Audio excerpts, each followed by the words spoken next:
नमस्कार मित्रों, आज हम क्लास 10th जो ज्योग्राफी की बुक है उसके चैप्टर नंबर 5 खनिज तथा ऊर्जा संसाधन का अध्ययन करेंगे। यह video REET second grade first grade तीनों कंपटीशन के लिए उपयोगी है। खनिज तथा ऊर्जा संसाधन। हम अपनी रोजमर्रा की जिंदगी में धातु से बनी विभिन्न वस्तुओं का प्रयोग करते हैं। क्या आप अपने घर में प्रयोग की जाने वाली धातु से बनी चीजों की सूची बना सकते हैं? ये धातुएं कहाँ से आती हैं? आपने पढ़ा है क्या कि भूपर्पट्टी पृथ्वी की ऊपरी परत है, विभिन्न खनिजों के योग से बनी चट्टानों से निर्मित है। इन खनिजों का उपयुक्त शोधन करके ही धातुएं निकाली जाती है। खनिज हमारे जीवन के अति अनिवार्य अंग है। लगभग हर चीज को हम इस्तेमाल करते हैं, एक छोटी सुई से लेकर एक बड़ी इमारत तक या फिर एक बड़ा जहाज आदि सभी किससे बने हैं? खनिजों से बने हैं। रेलवे लाइन, सड़क के पत्थर, हमारे औजार, मशीनें सभी किससे बने होते हैं? खनिजों से। अब कार, बस, रेलगाड़ी, हवाई जहाज सभी खनिजों से निर्मित है और धरती से प्राप्त ऊर्जा के संसाधनों द्वारा चालित होती हैं। यहाँ तक कि भोजन में भी खनिज होते हैं जिसे हम खाते हैं। मनुष्य ने विकास की सभी अवस्थाओं में अपनी जीविका तथा सजावट, त्योहारों व धार्मिक अनुष्ठान के लिए खनिजों का प्रयोग किया है।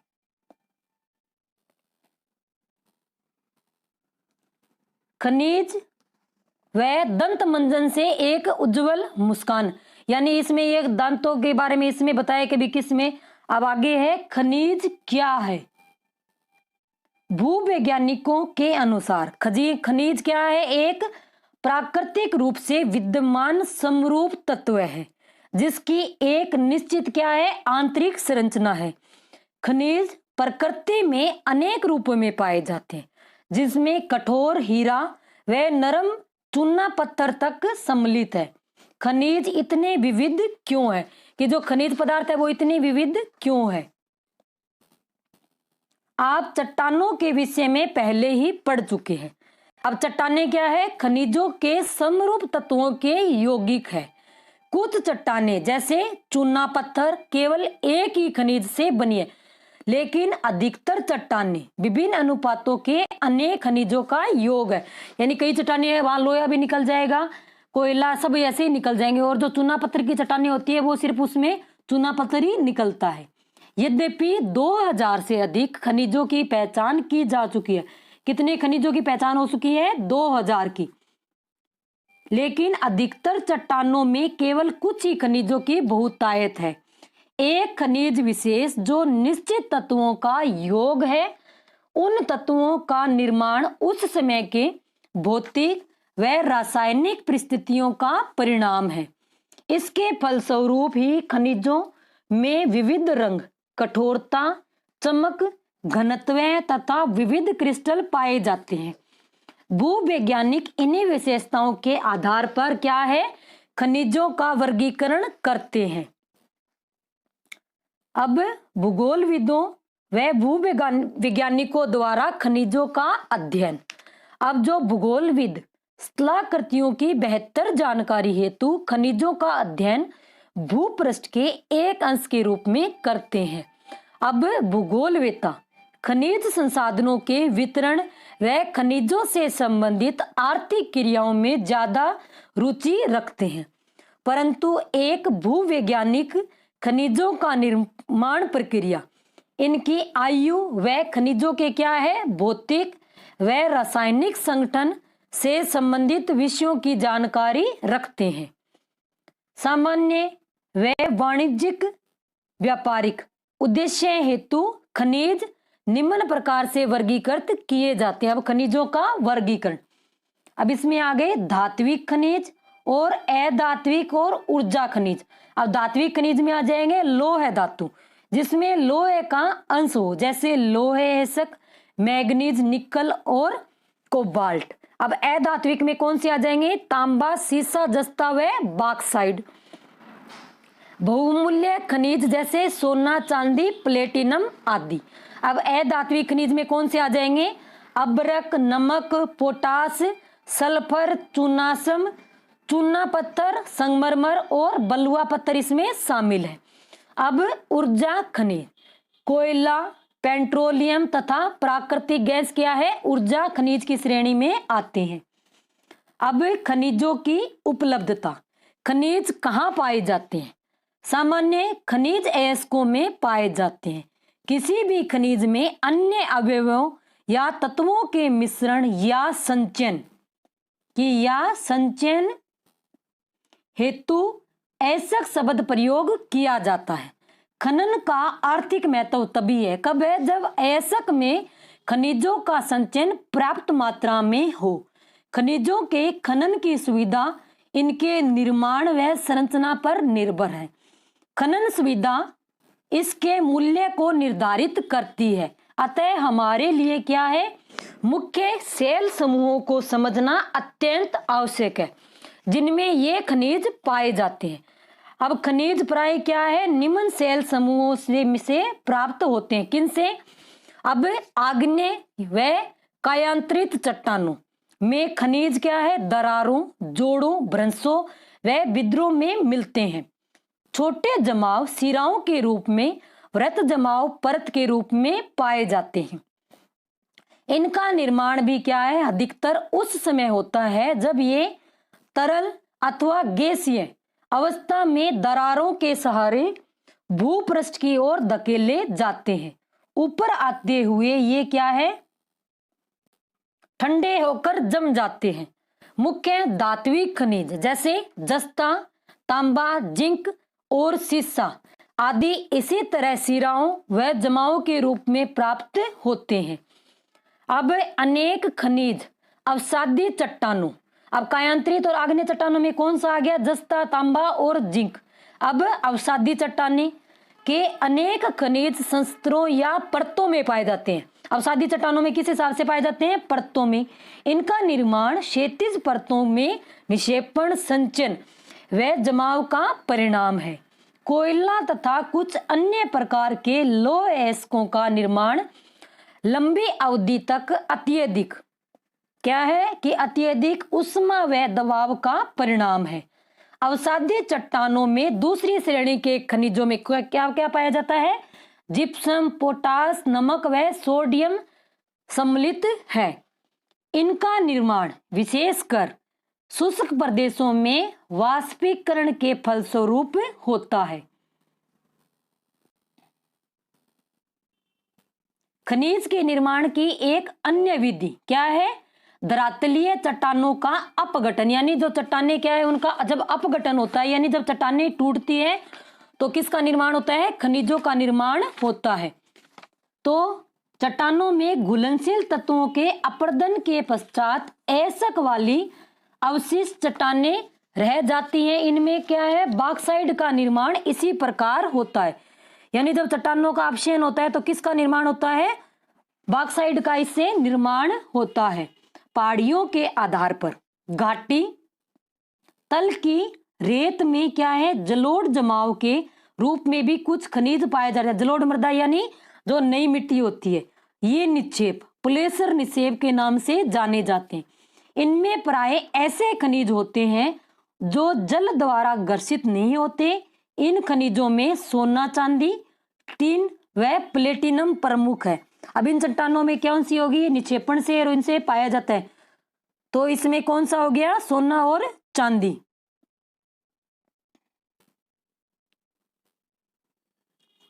महासागरीय जल में भी क्या है? विशाल मात्रा में खनिज पाए जाते हैं, लेकिन इनमें से अधिकांश के व्यापक रूप से विकसित होने के कारण इनकी क्या है? आर्थिक सार्थकता कम है। फिर भी सामान्य नमक, मैग्नीशियम, ब्रोमाइन ज्यादातर क्या है? समुद्री जल से ही प्रागृहित होते हैं। महासागरीय तली भी क्या है? मैग्नीज ग्रंथियों की धनी है, यानी महासागर में क्या निकलता है? मैग्नीज। अब एक रोचक तथ्य, अब रोचक तथ्य में क्या दे रखा है, रेट होल। अब रेट होल खनन क्या होता है, क्या आप जानते हैं कि भारत में अधिकांश खनिज क्या है, राष्ट्रीयकृत है तथा इनका निष्कर्षण सरकारी अनुमति के पश्चात से ही संभव है। ये नहीं है कि हमारे खेत में क्या है कोई खनिज निकल रहा है तो हम उनका खनन कर सकते हैं, कब होगा, जब सरकारी अनुमति होगी। किंतु उत्तर पूर्वी भारत के अधिकांश जनजातीय क्षेत्रों में खनिजों का स्वामित्व व्यक्तिगत व समुदायों को प्राप्त है। कहाँ, उत्तर पूर्वी के, जो उत्तर पूर्व के इधर के जो एरिया है, मेघालय में कोयला, लोह एसक, चूना पत्थर व डोलोमाइट के विशाल निक्षेप पाए जाते हैं। जोवाई व चेरापूंजी में क्या है, कोयले का खनन परिवार के सदस्य द्वारा एक लंबी संकीर्ण सुरंग के रूप में किया जाता है। यानी कोयला का उत्पादन ये खुद ही कर रहे हैं, कहाँ, खनन, यानी जोवाई व चेरापूंजी में। नेशनल ग्रीन ट्रिब्यूनल ने इस क्रियाकलापों को क्या है, अवैध घोषित किया है और सलाह दी है कि इसे तुरंत रोक दिया जाना चाहिए। अब शंकरी सी वो सुरंग बना ली, अगर बाई चांस वो अगर धस गई तो फिर बाद में तो सरकार के ऊपर आता है। तो सरकार ने क्या कहा है कि तुरंत इनको अवैध खनन को रोकने के लिए कहा है। अब जरा ध्यान से सोचे हुए बताए, क्या एक खुली खदान उत्खनन व एक सेफ्ट युक्त भूमि खदान में क्या अंतर है। एक तो हम खुद खदान खोद रहे हैं, एक जो सेफ्टी युक्त खदान है, उनमें क्या अंतर है। अब भारत अच्छे और विविध प्रकार के क्या है, खनिज संसाधनों में सौभाग्यशाली है, यद्यपि इनका वितरण क्या है, असमान है। मोटे तौर पर प्रायद्वीपीय चट्टानों में कोयले, धात्विक खनिज, अभ्रक व अन्य अनेक अधात्विक खनिजों के अधिकांश क्या है, भंडार संचित है। प्रायद्वीप के पश्चिम और पूर्वी पार्श्वों पर क्या है, गुजरात और असम की तल छठी चट्टानों में अधिकांश खनिज तेल निक्षेपण पाए जाते हैं। कहाँ पाए जाते हैं, गुजरात और असम की तलहटी चट्टानों में, यानी वहां तेल निकाला जाता है। प्रायद्वीपीय शैल क्रम के साथ राजस्थान में अनेक क्या है, अलोह खनिज पाए जाते हैं। कहाँ, राजस्थान में। उत्तरी भारत के विस्तृत जलोढ़ मैदान आर्थिक महत्व के खनिजों से लगभग विहीन है। ये विभिन्न खनिजों की रचना में क्या है, अंतर्ग्रस्त भूगर्भिक संरचना और प्रक्रिया और समय के कारण है। आइए अब हम भारत में क्या है, कुछ प्रमुख खनिजों के वितरण का अध्ययन करते हैं। पहले तो चट्टानों के बारे में बताया, अब खनिज कहाँ कहाँ प्रमुख रूप से है। सदैव स्मरण रखे कि क्या, कि ऐसे के खनिज का साधारण उत्खनन की सुगमता और क्या है, बाजार की निकटता किसी संचयन की आर्थिक जीवितता को प्रभावित करने में महत्वपूर्ण भूमिका निभाते हैं। अतः मांग की पूर्ति के लिए अनेक संभव विकल्पों में से एक का चयन करना पड़ता है। ऐसा हो जाने के बाद एक खनिज निक्षेप अथवा भंडार खदान में परिवर्तित हो जाता है। अब लोह खनिज, लोह खनिज धात्विक खनिजों के कुल उत्पादन मूल्य के 3/4 भाग का योगदान करते हैं। अब लोह ऐसा है वो खनिज के कितने, 3/4 भाग का, यानी 3/4 भाग का योगदान करते हैं। ये धातु शोधन उद्योगों के विकास को मजबूत आधार प्रदान करते हैं। भारत अपनी घरेलू मांग को पूरा करने के पश्चात बड़ी मात्रा में क्या है, धात्विक खनिजों का निर्यात करता है। अब लोह एसक, लोह एसक क्या है, एक आधारभूत खनिज। अब क्वेश्चन आता है कि आधारभूत खनिज कौन सा है, लोह एसक तथा औद्योगिक। अब लोह एसक उत्पादन में राज्यों का अंश प्रतिशत में ओडिशा का कितना है, 52%, अन्य का 7, झारखंड का कितना 11, कर्नाटक का 14 और छत्तीसगढ़ का कितना है 16%। सर्वाधिक किसमें है, ओडिशा में, कितना परसेंट, 52%। लोह एसक क्या है, जो उद्योग है उनकी विकास की रीढ़ की हड्डी है। अब क्या आप जानते हैं क्या कि कन्नड़ भाषा में कुदरे, कुदरे शब्द का प्रयोग किसके लिए होता है, घोड़ा। कर्नाटक के पश्चिमी घाट की सबसे ऊंची चोटी घोड़े के मुख से मिलती जुलती है। बेलाडीला की पहाड़ियां बेल की डील से यानी शरीर से मिलती जुलती है, जिसके कारण यह नाम पड़ा। यानी बेलाडीला की पहाड़ियां किससे मिलती है? बैल के से। अब लोह ऐसा क्या है? जो उद्योग धंधे उनके विकास की रीढ़ है। भारत में लोह ऐसा के क्या है? विपुल संसाधन विद्यमान है। भारत उच्च कोटि के लोहांश युक्त लोह ऐसक में क्या है? धनी है। मैग्नेटाइट सर्वोत्तम प्रकार का लोहा है, जिसमें 70% क्या होता है? लोहांश पाया जाता है। क्वेश्चन आता है कि सर्वोत्तम प्रकार का लोहा ऐसा कौन सा है? मैग्नेटाइट। इसमें सर्वश्रेष्ठ क्या है? चुंबकीय गुण होते हैं, जो विद्युत उद्योगों में विशेष रूप से उपयोगी है। हेमेटाइट सर्वाधिक महत्वपूर्ण औद्योगिक लोह ऐसक है, जिसका अधिकतम मात्रा में उपयोग हुआ है, किंतु इसमें लोहांश की मात्रा मैग्नेटाइट की अपेक्षा थोड़ी सी क्या होती है? कम होती है। पहले कौन सा आ गया? मैग्नेटाइट, बाद में होता है हेमेटाइट। उसमें तो था 70%, इसमें कितना होता है? 50 से 60% इसमें क्या है? लोहा पाया जाता है। अब ओडिशा झारखंड पेटी। ओडिशा में उच्च कोटि का हेमेटाइट किस्म का लोह ऐसक यानी मयूरभंज व केंदूर जिलों में बादाम पहाड़ खदानों से निकाला जाता है। इसी से सन्निध झारखंड के सिंहभूम जिले में गुआ की झारखंड में गुआ और नोआमुंडी में हेमेटाइट ऐसक का खनन किया जाता है। अब दुर्ग बस्तर चंद्रपुर पेटी। यह पेटी महाराष्ट्र व छत्तीसगढ़ राज्यों के अंतर्गत पाई जाती है।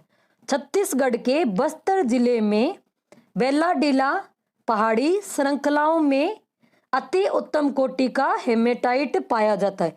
यानी जो क्या है? बेलाडीला की पहाड़ियां कहाँ है? महाराष्ट्र व छत्तीसगढ़ की जो बस्तर जिले में जो सबसे ज्यादा क्या है? नक्सलवाद से प्रभावित एरिया है, वहां किसकी खदानें हैं? हेमेटाइट लोहे की, जिसमें क्या है? इस गुणवत्ता के लोहे के 14 जमाव मिले। यानी कितने जमाव मिले हैं? 14। इसमें इस्पात बनाने के आवश्यक सर्वश्रेष्ठ भौतिक गुण विद्यमान है। इन खदानों का लोह ऐसक विशाखापट्टनम पत्तन से जापान तथा दक्षिणी कोरिया को निर्यात किया जाता है। किसका? जो बस्तर, कहाँ की खदान है? छत्तीसगढ़ के बस्तर जिले की जो बेलाडीला की है, वहां का जो हेमेटाइट ऐसक है वो कहाँ निर्यात किया जाता है? दक्षिण कोरिया को निर्यात किया जाता है। अब बल्लारी चित्रदुर्ग चिक्कमंगलूर तुमकुरू पेटी। कर्नाटक की इस पेटी में लोह ऐसक की वृहत राशि संचित है। कर्नाटक में पश्चिमी घाट में अवस्थित कुंद्रेमुख की खाने 100% निर्यात इकाई है। कुंद्रेमुख निक्षेप संसार के सबसे बड़े निक्षेपों में से एक माने जाते हैं। कौन सा? जो कुंद्रेमुख वाला है। लोह ऐसक कर्दम रूप में पाइपलाइन द्वारा मैंगलोर के निकट एक पत्तन पर भेजा जाता है। यानी जो लोह ऐसक है वो पाइपलाइन से भेजा जाता है, यानी उसकी स्लरी बना के। महाराष्ट्र गोवा पेटी। यह पेटी गोवा तथा महाराष्ट्र राज्य के रत्नागिरी जिले में स्थित है। यद्यपि यहाँ का लोहा उत्तम प्रकार का नहीं है, तथापि इसके क्या है? दक्षता से दोहन किया जाता है। मरमा गोवा पत्तन से इसका निर्यात किया जाता है। अब मैग्नीज। मैग्नीज मुख्य रूप से क्या है? इस्पात के विनिर्माण में प्रयोग किया जाता है। मैग्नीज का उपयोग किसके लिए? इस्पात के। और लोह उद्योग की रीढ़ की हड्डी किसको माना जाता है? लोह ऐसक को माना जाता। 1 टन इस्पात बनाने में लगभग क्या है? 10 किग्रा मैग्नीज की आवश्यकता होती है। इसका उपयोग किस लिए किया जाता है? ब्लीचिंग पाउडर, कीटनाशक दवाएं व पेंट बनाने में इसका प्रयोग किया जाता है। अब जो मैग्नीज उत्पादन में राज्यों का अंश क्या क्या है? कि जो महाराष्ट्र है, महाराष्ट्र का कितना है? 25%, ओडिशा का भी 25%, कर्नाटक का 11%, आंध्र प्रदेश का 10% और मध्य प्रदेश का 27 और अन्य का कितना है 2%। अब सर्वाधिक मैग्नीज का उत्पादन कौन करता है? मध्य प्रदेश में होता है। अब आगे डायग्राम दे रखा है कि महत्वपूर्ण खनिज, अब कौन कौन से जो खनिज है। अब अजमेर और इधर दे रखा है बेवर। अब अजमेर में क्या निकलता है? अबरक। इसमें इधर दे रखा है अबरक, और ये दोनों किसके उत्पादन क्षेत्र है? अबरक के उत्पादन क्षेत्र। जहां स्टार बना हुआ है वो किसके है? अबरक के। और रेड कलर के जो स्थान है वो क्या है? लोह एसक के। अब सबसे ज्यादा किसके दिख रहे हैं? लोह एसक का दिख रहा है। और जो लोह एसक की ये आ गई खानी। अब लोह एसक के क्षेत्र, अब क्षेत्र कौन कौन से हैं? जो ये लाइनिंग वाले दिख रहे हैं, और ये जो रेड कलर की क्या आ गई? इसमें खाने आ गई। अब मैग्नीज, अब ये टेढ़ा मेढ़ा सा क्या दिख रहा है? मैग्नीज। अब मैग्नीज बालाघाट आ गया, बालाघाट, नागपुर, और यहाँ भंडारा में क्या निकलता है? ये मैग्नीज इसमें मिलता है। अब बॉक्साइट, अब बॉक्साइट कहाँ है? कटनी में आ गया और मेकाल की पहाड़ियों में। और अबरक कहाँ आ गया? अजमेर में आ गया, इधर गया हजारीबाग में आ गया। तो यहाँ क्या निकलता है? अबरक निकलता है। अब भारत में उड़ीसा मैग्नीज का सबसे बड़ा उत्पादन क्षेत्र है, उत्पादन राज्य है। वर्ष 2000 और 2001 में क्या है? कुल उत्पादन का कितना था? 1/3 भाग यहां से प्राप्त हुआ था। अब जरा ध्यान से सोचे हुए बताए क्या कि भारत में लौह एसक, मैग्नीज, कोयला तथा लौह इस्पात उद्योग के वितरण वाले मानचित्रों के की क्या है? अध्यारोपित करे। क्या आप इनके संबंध में देखते हैं? यानी खनिजों के बारे में क्या है? इनका आपस में संबंध बताना है, कोई सारणी बनानी है। अब अलोह खनिज, अब अलोह खनिज कौन कौन से हैं? भारत में अलोह खनिजों की संचित राशि व उत्पादन अधिक संतोषजनक नहीं है। यद्यपि ये खनिज जिनमें क्या है? तांबा, बॉक्साइट, सीसा और सोना आते हैं, धातु शोधन, इंजीनियरिंग व विद्युत उद्योगों में महत्वपूर्ण भूमिका निभाते हैं। आइए हम तांबा बॉक्साइट का वितरण समझे। अब अलोह खनिज कौन से आ गए? तांबा आ गया, बॉक्साइट आ गया। भारत में तांबे के भंडार व उत्पादन क्रांतिक रूप से न्यून है, यानी तांबा क्या है? न्यून मात्रा में है। घात वर्ण्य, तन्य व ताप सुचालक होने के कारण क्या है? तांबे का उपयोग मुख्यतः किस लिए किया जाता है? क्योंकि तांबा क्या होता है? विद्युत का सुचालक होता है। तो बिजली के तार बनाने, इलेक्ट्रॉनिक और रसायन उद्योगों में किया जाता है। मध्य प्रदेश की बालाघाट खदानें देश का लगभग क्या है? 52% तांबा उत्पन्न करती है। क्वेश्चन आता है कि मध्य प्रदेश की जो बालाघाट खदानें वो कितना प्रतिशत तांबा उत्पादन करती है? 52% तांबा उत्पादन करती है। झारखंड का सिंहमुख जिला भी क्या है? तांबे का मुख्य उत्पादक है। राजस्थान की खेतड़ी सिंगाड़ा की जो खदानें हैं वो भी क्या है? तांबे के लिए प्रसिद्ध है।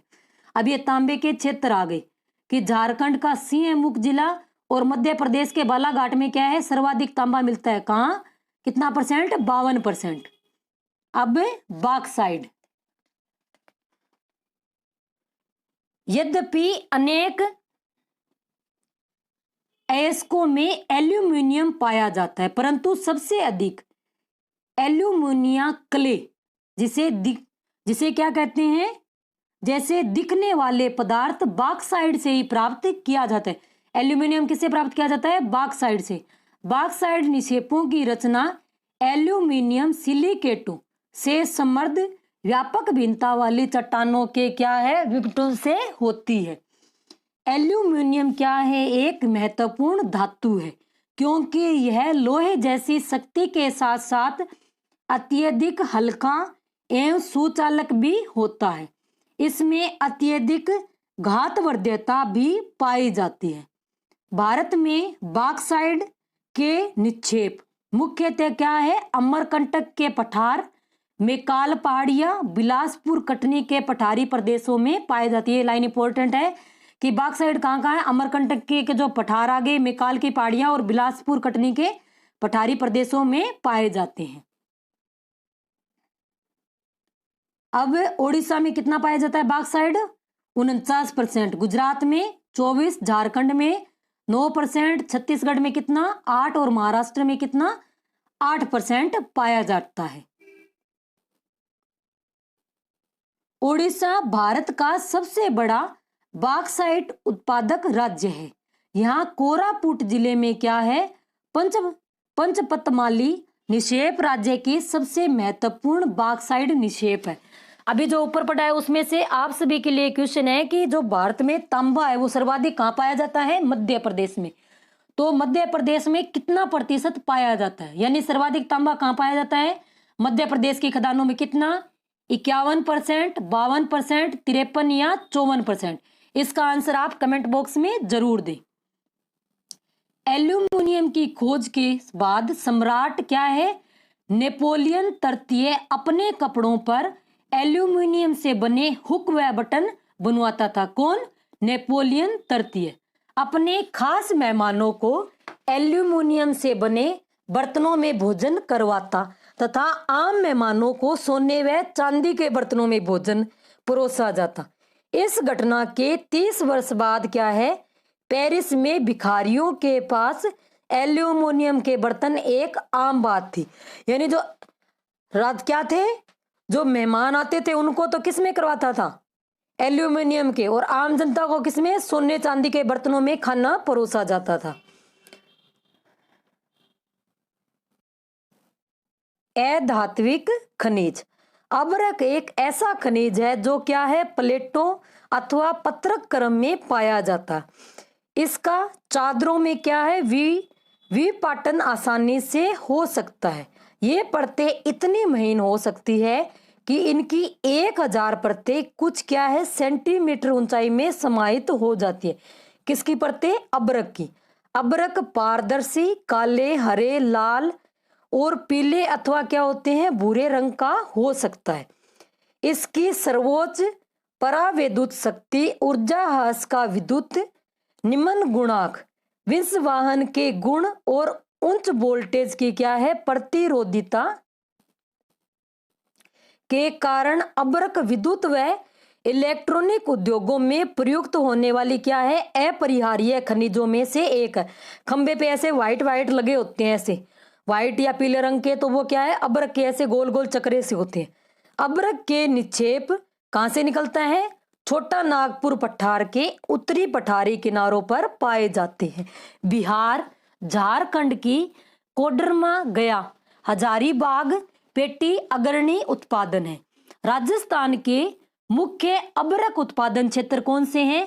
अजमेर के आसपास है। यानी जो राजस्थान में अभ्रक कहां पाया जाता है? अजमेर के आसपास पाया जाता है। आंध्र प्रदेश के वेल्लोर अभ्रक पेटी भी देश की क्या है? महत्वपूर्ण उत्पादन पेटी है। यानी एक तो अजमेर में निकलता है, फेल्सपोर भी निकलता है, फेल्सपार जो है, और अभ्रक उसके आसपास में निकलता है। आंध्र प्रदेश की वेल्लोर अभ्रक पेटी भी देश की क्या है? महत्वपूर्ण उत्पादक पेटी है। अब चट्टानी खनिज। चूना पत्थर। चूना पत्थर कैल्शियम या कैल्शियम कार्बोनेट तथा मैग्नीशियम कार्बोनेट से बनी चट्टानों में पाया जाता है। यह अधिकांशतः अवसादी चट्टानों में पाया जाता है। चूना पत्थर सीमेंट उद्योग का एक आधारभूत कच्चा माल होता है। चूना, अब सीमेंट उद्योग का आधारभूत कच्चा माल क्या है? चूना पत्थर। और लोहे परगलन की भट्टियों के लिए भी क्या है? यह अनिवार्य है। अब चूना पत्थर में उत्पादित ये राज्य कि राजस्थान में कितना? 21%। अब सर्वाधिक चूना पत्थर कहाँ मिलता है? राजस्थान में ही निकाला जाता है। खनन को घातक उद्योग बनने से रोकने के लिए दृढ़ सुरक्षा, विनिमय और पर्यावरणीय कानूनों का क्रियान्वयन क्या है? अनिवार्य। यानी घातक उद्योग कैसे है? जैसे खनन इतनी गहराई तक हो जाता है कि कई बार क्या है, जो खदान है वो धंस जाती है, तो बहुत से क्या है, जो बेचारे गरीब मजदूर है वो मारे जाते हैं और पर्यावरण को भी इससे नुकसान पहुंचता है। खनन के ये क्या है? आगे जोखिम भरे हुए इसमें खतरे। अब जरिया टू बी शिफ्टेड, ये आगे जैसे ये खनन वाले दे रखे हैं, आगे हैं कि खनिजों का संरक्षण। हम सभी को उद्योग और कृषि की खनिज निक्षेपों और उससे विनिर्मित पदार्थों पर भारी निर्भरता क्या है, सुप्रेक्षित है। खनन योग्य निक्षेप की कुल राशि असार्थक अंश है, अर्थात क्या है, भू प्रॉपर्टी का 1%। जिन खनिज संसाधनों के निर्माण व सांद्रण में लाखों वर्ष लगे हैं, हम उनका क्या है, शीघ्रता से उपभोग कर रहे हैं। खनिज निर्माण की भूगर्भिक प्रक्रियाएं इतनी धीमी है कि उनके वर्तमान उपभोग की दर की तुलना में उनके क्या है, पुनर्भरण की दर अपरिमित रूप से थोड़ी है। यानी हम खनिजों का इतना अंधाधुंधीकरण से दोहन कर रहे हैं, लेकिन उनका जो निर्माण की प्रक्रिया है वो क्या है, बहुत धीमी है। इसलिए खनिज संसाधन सीमित है और क्या है, अनवीकरणीय योग्य है। पहले ये रीट में प्रश्न पूछा भी कौन सा नवीकरणीय और कौन सा अनवीकरणीय। अब समृद्ध खनिज निक्षेप हमारे देश की क्या है, अत्यधिक मूल्यवान संपत्ति है, लेकिन ये क्या है, अल्पजीवी है। अयस्कों के सतत उत्खनन से लागत बढ़ती है, क्योंकि खनिजों के उत्खनन की गहराई बढ़ने के साथ इनकी क्या है, गुणवत्ता घटती जाती है।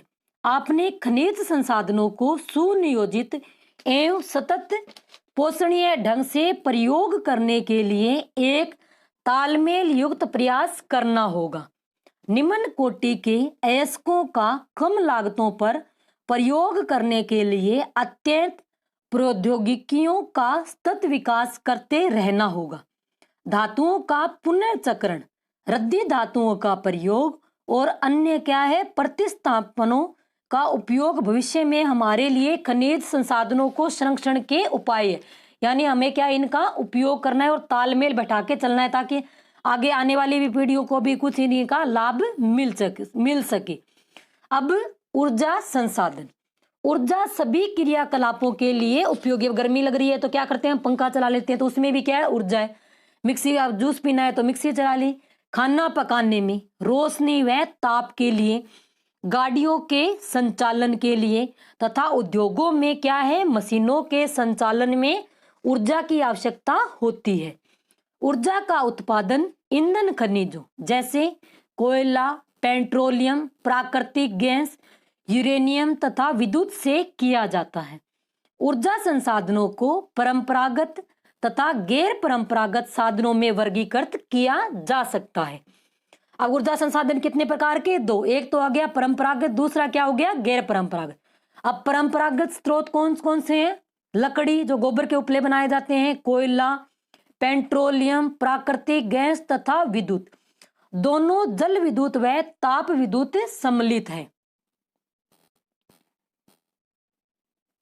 गैर परंपरागत साधनों में क्या है, सौर ऊर्जा, पवन ऊर्जा, ज्वारीय, भूतापीय, बायोगैस और परमाणु ऊर्जा शामिल है। यानी ये क्या है, नवीकरणीय योजनाएं, नवीकरणीय ऊर्जा है। ग्रामीण भारत में लकड़ी व उपले बहुतायत में प्रयोग किए जाते हैं। एक अनुमान के अनुसार ग्रामीण घरों में आवश्यक ऊर्जा का 70% से अधिक इन दो संसाधनों, किससे, लकड़ी और जो गोबर के उपले होते हैं उनसे पूरा हो जाता है। लेकिन अब घटते वन क्षेत्र के कारण इनका उपयोग करते रहना कठिन होता जा रहा है। इसके अतिरिक्त उपलों का उपयोग भी क्या है, हतोत्साहित किया जा रहा है, क्योंकि इसमें सर्वाधिक मूल्यवान खाद का उपयोग होता है। यानी उपले किससे बनाए जाते हैं, गोबर से। तो गोबर क्या है, गोबर की जो मूल्यवान खाद बननी चाहिए वो नष्ट हो रही है, तो कृषि में उपयोग किया जा सकता है। अब परंपरागत ऊर्जा के स्रोत, कोयला। भारत में कोयला बहुतायत में पाया जाता है जाने वाला जीवाश्म ईंधन है। यह देश की ऊर्जा आवश्यकताओं का क्या है, महत्वपूर्ण भाग प्रदान करता है। इसका उपयोग ऊर्जा उत्पादन और उद्योगों और घरेलू जरूरतों के लिए ऊर्जा की आपूर्ति के लिए किया जाता है। भारत अपनी वाणिज्यिक ऊर्जा आवश्यकताओं की पूर्ति हेतु मुख्यतः किस पर निर्भर है, कोयले पर निर्भर है। जैसा कि आप पहले ही जानते हैं क्या, कि कोयले का निर्माण पादप पदार्थों के लाखों वर्षों तक क्या है, संपीड़न से हुआ। यानी कोयले का निर्माण एक दिन में नहीं हुआ, लाखों वर्षों में क्या है, पेड़ पौधे तो धरती में जो दब गए थे या भूस्खलन से, तो क्या है, उनका संपीड़न से हुआ है। इसलिए संपीड़न की मात्रा गहराई और दबने के समय के आधार पर कोयला अनेक रूपों में पाया जाता है। दलदलों में क्षय होते पदार्थों से क्या है, पीट उत्पन्न होता है, जिसमें कम कार्बन, नमी की उच्च मात्रा व निम्न ताप क्षमता होती है। लिग्नाइट एक क्या है, निम्न कोटि का भूरा कोयला है। अब निम्न कोटि का कौन सा है, लिग्नाइट कोयला। यह मुलायम होने के साथ अधिक क्या है, अब ये इसमें कोयला चित्र दे रखे हैं। अब ये त्रिभुज की आकृति में इसमें कहाँ कहाँ आ गए, जैसे तलचर में आ गया, बोकारो झरिया और रानीगंज में क्या पाया जाता है, ये क्या है, कोयला की यहाँ खाने। और ये ऐसे जो धारियां बनी हुई, ये क्या है, कोयला क्षेत्र आ गया। अब ये त्रिभुज में जो रेड है, ये इसमें क्या है, तेल क्षेत्र आ गया। तेल क्षेत्र कहाँ गया, सोनीपत, दिल्ली, गुड़ग्राम, साहिबाराम, बरबोली और आंवला, ये इधर वाले क्षेत्र आ गए। और ये नए आगे इसमें दे रखा है नेवेली क्या है, यहाँ जो कोयला खाने भी है और जो कोयला क्षेत्र भी इसमें है। अब इसमें आगे की नमी युक्त होता है। लिग्नाइट के प्रमुख भंडार तमिलनाडु के क्या है, नेवेली में मिलते हैं। विद्युत उत्पादन में प्रयोग किए जाते हैं। गहराई में दबे अधिक तापमान से प्रभावित कोयले को क्या कहा जाता है, बिटुमिनस कोयला कहा जाता है, जो क्या है, वाणिज्य उपयोग में यह सर्वाधिक लोकप्रिय है। कौन सा, बिटुमिनस कोयला। धातु शोधन में उच्च श्रेणी के बिटुमिनस कोयले का प्रयोग किया जाता है, जिसका लोहे के प्रगलन में विशेष महत्व है। यानी जो लोहे को जब पिघलाया जाता है जो भट्टियों में, तो कौन से कोयले का प्रयोग किया जाता है, बिटुमिनस का। एंथ्रेसाइड सर्वोत्तम गुण वाला कठोर कोयला है। कौन सा कोयला, एंथ्रेसाइड। भारत में कोयला क्या है, दो प्रमुख भूगर्भिक युगों के सेल क्रम में पाया जाता है। कौन सा, एक गोंडवाना जिसकी आयु कितनी है, 200 लाख वर्ष पूर्व से कुछ अधिक है। और दूसरा कौन सा आ गया, टर्सियर निक्षेप, जो लगभग क्या है, 55 लाख वर्ष पुराने। एक तो आ गया गोंडवाना वाला और दूसरा कौन सा है, टर्सियर। गोंडवाना कोयले में धातु शोधन कोयला है के प्रमुख संसाधन जैसे दामोदर घाटी, पश्चिमी बंगाल तथा झारखंड, झरिया, रानीगंज, बोकारो में स्थित है, जो महत्वपूर्ण कोयला क्षेत्र है। गोदावरी, महानदी, सोन व वर्धा नदी घाटियों में भी क्या है, कोयले के जमाव पाए जाते हैं। टर्सियर कोयला क्षेत्र उत्तर पूर्वी राज्यों मेघालय, असम, अरुणाचल प्रदेश व नागालैंड में पाया जाता है। अब यह स्मरण रहे क्या, कि कोयला स्थूल पदार्थ है जिसका प्रयोग करने पर भार घटता है, क्योंकि यह राख में परिवर्तित होता है। कोयला किस में परिवर्तित होता है, राख में।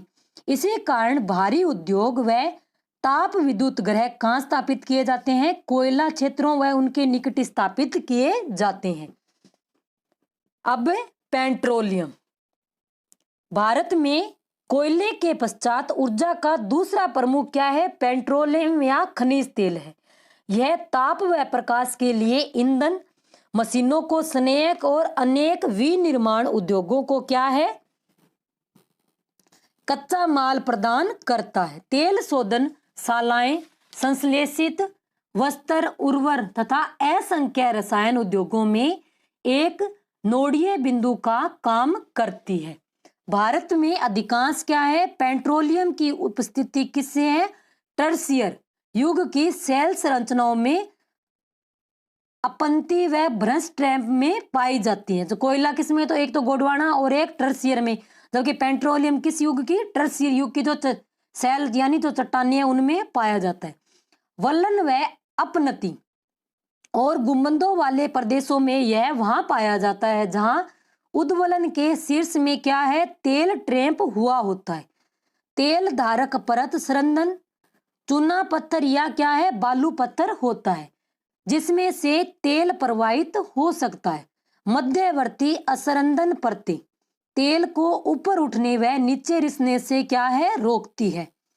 पेट्रोलियम संरंधन और असंरंधन चट्टानों के बीच भ्रष्ट रैंप में भी पाया जाता है। प्राकृतिक गैस हल्की होने के कारण खनिज तेल की क्या है, ऊपर पाई जाती है।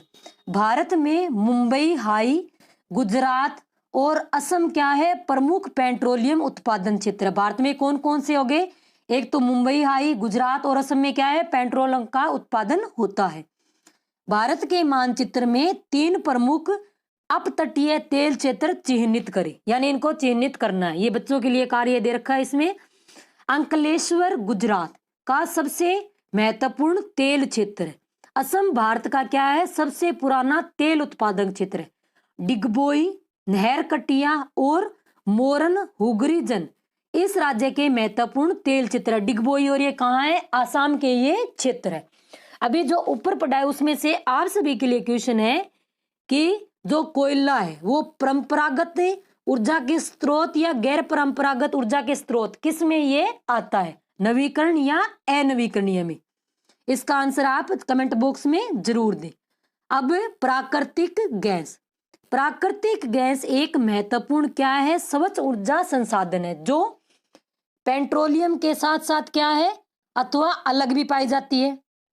इसे ऊर्जा के एक साधन के रूप में तथा पेट्रो रसायन उद्योग के एक औद्योगिक कच्चे माल के रूप में प्रयोग किया जाता है। किसका, प्राकृतिक गैस का।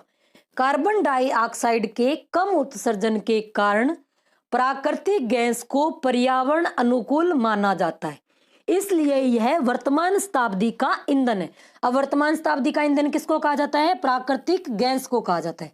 कृष्णा गोदावरी नदी बेसिन में प्राकृतिक गैस के क्या है, विशाल भंडार खोजे गए हैं। पश्चिमी तट के साथ मुंबई, हाई सन्निध क्षेत्रों को क्या है, खंबात की खाड़ी में पाए जाने वाले तेल क्षेत्र संपूरित करते हैं। अंडमान निकोबार द्वीप समूह भी महत्वपूर्ण क्या है, क्षेत्र है जहां प्राकृतिक गैस के विशाल भंडार पाए जाते हैं। 1700 किलोमीटर लंबी Hazira Vijaypur Jagdishpur gas pipeline Mumbai, high और बसीन को पश्चिमी व उत्तर भारत के उर्वरक व विद्युत व अन्य औद्योगिक क्षेत्रों से जोड़ती है। अब इसमें ये जो डायग्राम दे रखा है इसमें आणविक व तापीय, अब जो ये त्रिभुज दे रखा है रेड कलर का, अब नरोरा कहाँ है, उत्तर प्रदेश में, के किसका केंद्र है, परमाणु का।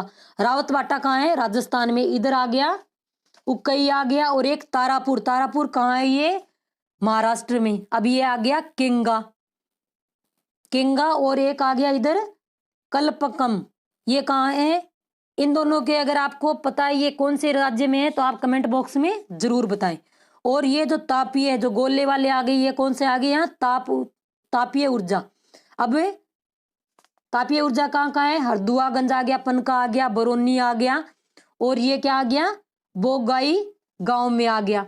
और इधर कहाँ है, दुर्गापुर, सिंगरौली, अमरकंटक की जो पहाड़ियां उधर आ गया, सतपुड़ा आ गया, कोरडी, चंद्रपुर, और ये परली, नासिक, और ये किसके केंद्र है, तापीय ऊर्जा के ये केंद्र है।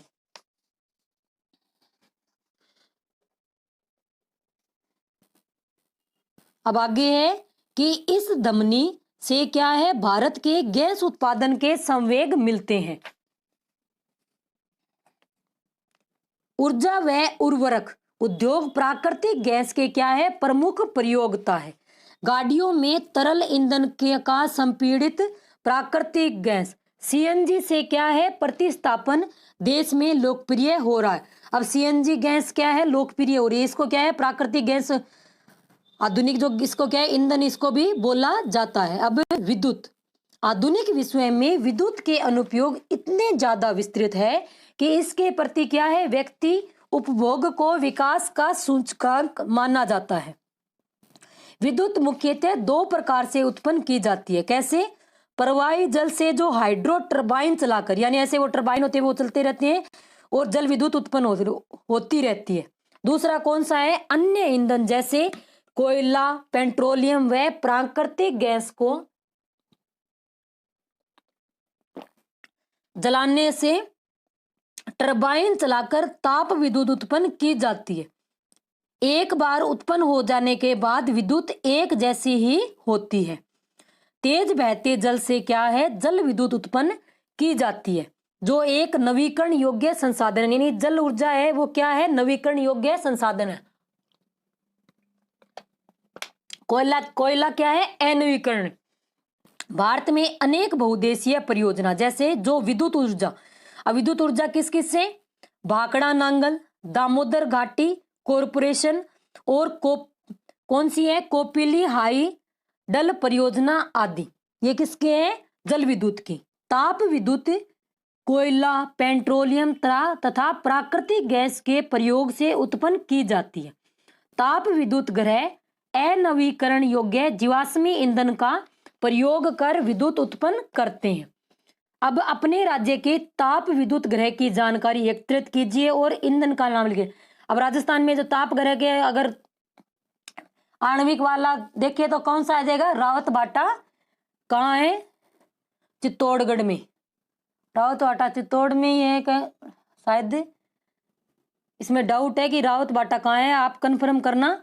अब आप सभी के लिए एक क्वेश्चन है कि जो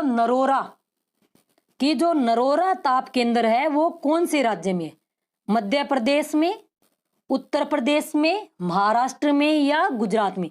जो नरोरा ताप केंद्र है वो कहाँ है। अगर वीडियो अच्छा लग रहा है तो लाइक करें, शेयर करें और चैनल को सब्सक्राइब करें, और पास में जो बेल आइकन है उसको भी प्रेस करें ताकि आने वाले हर वीडियो का नोटिफिकेशन आपको मिलता रहे। अब गैर परंपरागत ऊर्जा के साधन, ऊर्जा के बढ़ते उपयोग ने देश को क्या है, कोयला, तेल और गैस जैसे जीवाश्मी ईंधनों पर अत्यधिक निर्भर कर दिया है। तेल व गैस की बढ़ती कीमतों को इतनी संभाव्य कमी ने भविष्य में क्या है, ऊर्जा की आपूर्ति की सुरक्षा के प्रति क्या है, अनिश्चितताएं उत्पन्न कर दी। अभी पेट्रोल कितना महंगा हो रखा है, तो वही है कि आगे भी इनकी पूर्ति के लिए अनिश्चितताएं हैं। इसके राष्ट्रीय अर्थव्यवस्था की वृद्धि पर गंभीर प्रभाव पड़ते हैं। इसके अतिरिक्त क्या है, जीवाश्मी ईंधनों का प्रयोग गंभीर क्या है, पर्यावरणीय समस्याएं उत्पन्न करता है। अतः नवीकरणीय योग्य ऊर्जा संसाधनों जैसे सौर ऊर्जा, पवन ऊर्जा, ज्वारीय ऊर्जा, जैविक ऊर्जा तथा अवशिष्ट पदार्थ जनित के उपयोग की बहुत जरूरत है।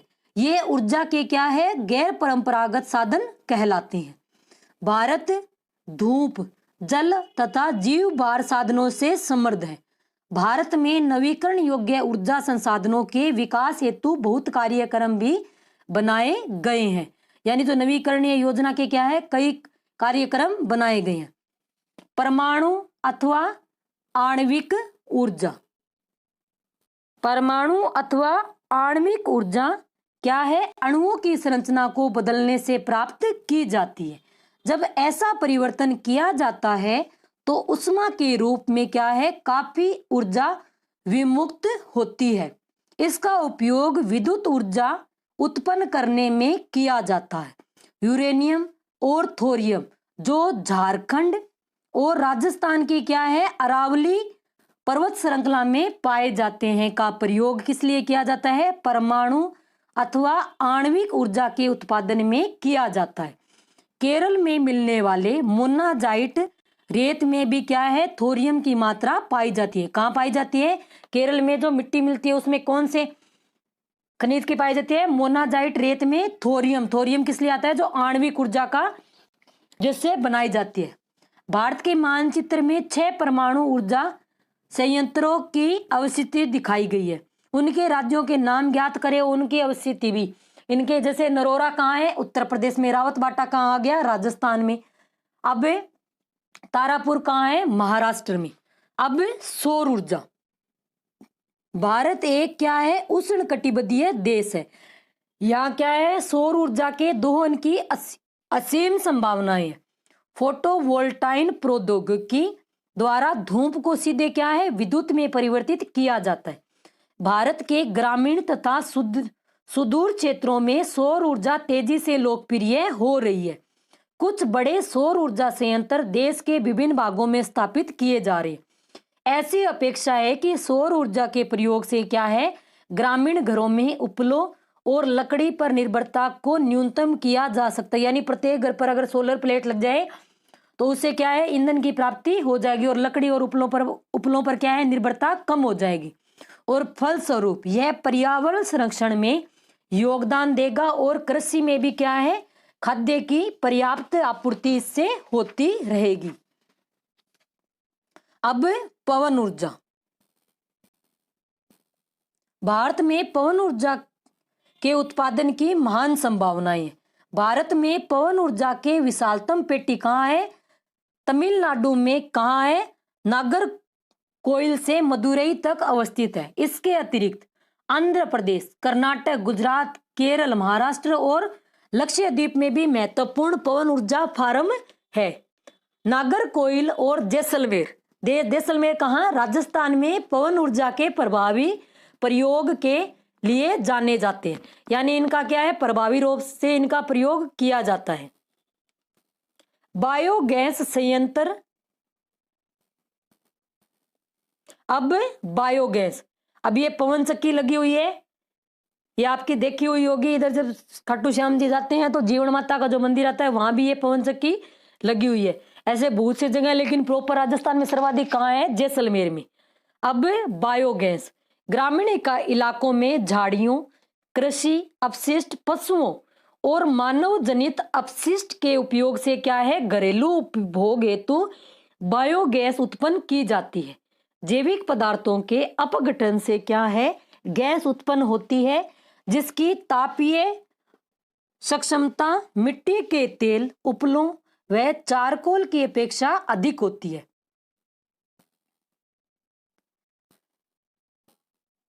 बायोगैस संयंत्र कहाँ लगाए जाएं? यानी नगरपालिका, सहकारिता तथा निजी स्तर पर लगाए जाते हैं। अब कई जो गौशालाएं हैं वो क्या करती है, गोबर से फिर बायोगैस का निर्माण करते हैं। पशुओं का गोबर प्रयोग करने वाले संयंत्र ग्रामीण भारत में गोबर गैस प्लांट के नाम से जाने जाते हैं। ये किसानों को भी लाभान्वित करते हैं। कैसे? दो प्रकार से, एक ऊर्जा के रूप में और दूसरा इससे क्या है, उन्नत प्रकार के उर्वरक के रूप में, यानी इनको उन्नत प्रकार की खाद भी मिलती है। बायोगैस अब पशुओं के गोबर का प्रयोग करने में सबसे दक्ष है। यह उर्वरक की गुणवत्ता को बढ़ाता है तथा उपलों तथा लकड़ी को जलाने से होने वाले वृक्षों के नुकसान को भी यह रोकता है। अब ये क्या है, बायोगैस संयंत्र, यहाँ ये दिख रही है, ये व्यक्ति खड़ा है, ये क्या है, बायोगैस संयंत्र। अब ज्वारीय ऊर्जा, ज्वारीय ऊर्जा कहाँ होगी? जहाँ समुद्री तल लगेगा या जहाँ किनारा लगता होगा। अब महासागरीय तरंगों का प्रयोग विद्युत उत्पादन के लिए किया जाए। अब लहरें कितनी ऊंची ऊंची उड़ती है तो उनका उत्पादन किस लिए किया जाता है, किया जा सकता है? विद्युत उत्पादन के लिए। संकरी खाड़ी के आर पार क्या है, बाढ़ द्वार बनाकर बांध बनाए जाते हैं और उच्च ज्वार में इस संकरी खाड़ी नुमा प्रवेश द्वार से पानी भीतर भर जाता है और क्या है, द्वार बंद होने पर बांध में ही रह जाता है। बाढ़ द्वार के बाहर ज्वार उतरने पर बांध के पानी को इसी रास्ते पाइप द्वारा समुद्र की तरफ बहाया जाता है, जो इसे क्या है, ऊर्जा उत्पादन टरबाइन की ओर ले जाता है। भारत में खंबात की खाड़ी, कच्छ की खाड़ी और पश्चिमी तट पर गुजरात में क्या है, पश्चिमी बंगाल में सुंदरवन क्षेत्र में गंगा के डेल्टा में क्या है, ज्वारीय तरंगों द्वारा ऊर्जा उत्पन्न करने की आदर्श दशाएं उपस्थित है। अब भूतापीय ऊर्जा, पृथ्वी के आंतरिक भागों में ताप का उपयोग कर उत्पन्न की जाने वाली विद्युत को क्या कहते हैं, भूतापीय ऊर्जा कहते हैं। भूतापीय ऊर्जा इसलिए अस्तित्व में होती है क्योंकि बढ़ती गहराई के साथ क्या है, पृथ्वी प्रगामी ढंग से तृप्त होती जाती है। जहां भी भूतापीय प्रवणता अधिक होती है वहां उतनी गहराइयों पर अधिक तापमान पाया जाता है। ऐसे क्षेत्रों में भूमिगत जल चट्टानों से उष्मा का क्या है, अवशोषण कर तप्त हो जाता है। यह इतना तप्त हो जाता है यानी गर्म हो जाता है कि यह पृथ्वी की सतह की ओर उठता है तो यह भाप में परिवर्तित हो जाता है। इसी भाप का उपयोग टरबाइन को चलाने और विद्युत उत्पन्न करने के लिए किया जाता है। भारत में सैकड़ों गर्म पानी के चश्मे हैं जिनका विद्युत उत्पादन में प्रयोग किया जा सकता है। भूतापीय ऊर्जा के दोहन के लिए भारत में 2 प्रायोगिक परियोजनाएं शुरू की गई है। एक हिमाचल प्रदेश में मणिकर्ण के निकट पार्वती घाटी में स्थित है तथा दूसरी क्या है, लद्दाख में पुंगा घाटी में स्थित है। ऊर्जा संसाधनों का संरक्षण। आर्थिक विकास के लिए ऊर्जा क्या है, एक आधारभूत आवश्यकता है। राष्ट्रीय अर्थव्यवस्था के प्रत्येक सेक्टर, कृषि, उद्योग, परिवहन, वाणिज्य, घरेलू आवश्यकताओं की जो पूर्ति के लिए क्या है, ऊर्जा के निवेश की आवश्यकता है। स्वतंत्रता प्राप्ति के पश्चात क्रियान्वित आर्थिक नियोजन की योजनाओं को चालू करने के लिए ऊर्जा की क्या है, बड़ी मात्रा की आवश्यकता थी। फलस्वरूप क्या है, पूरे देश में ऊर्जा के सभी प्रकारों का उपयोग धीरे धीरे बढ़ रहा है। इस पृष्ठभूमि में ऊर्जा के विकास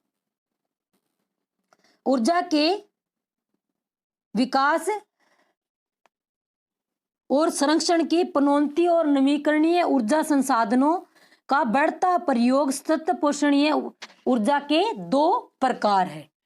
वर्तमान में भारत में क्या है कि अल्पतम ऊर्जा दक्ष देशों में गिना जाता है, यानी भारत के पास इतनी ऊर्जा नहीं है कि उनको विकसित देशों में गिना जाए। हमें ऊर्जा के सीमित संसाधनों के न्याय संगत उपयोग के लिए सावधानी पूर्वक उपागम अपनाना होगा। उदाहरणार्थ, एक जागरूक नागरिक के रूप में हम क्या है, यातायात के लिए निजी वाहनों की अपेक्षा क्या है, सार्वजनिक वाहन का प्रयोग करें। यानी अगर कोई मान लो, अगर अध्यापक तो बहुत आजकल सैलरी ज्यादा मिलती है, अगर जो क्लर्क भी है वो भी क्या है आजकल गाड़ी रखता है, तो हमें क्या है, निजी वाहन की अपेक्षा क्या है, सार्वजनिक वाहनों का प्रयोग करना है। जब प्रयोग में न हो तो हमें क्या है, बिजली बंद करके विद्युत की बचत करनी है। और गैर पारंपरिक ऊर्जा साधनों के उपयोग से क्या है, हम अपना छोटा योगदान दे सकते हैं। और ऊर्जा की क्या है, बचत ही ऊर्जा का उत्पादन है। इस वीडियो में इतना ही। अगर वीडियो अच्छा लगा है तो लाइक करें, शेयर करें और चैनल को सब्सक्राइब करें और पास में जो बेल आइकन है उसको भी प्रेस करें ताकि आने वाले हर वीडियो का नोटिफिकेशन आपको मिलता रहे। आज के लिए इतना ही, धन्यवाद।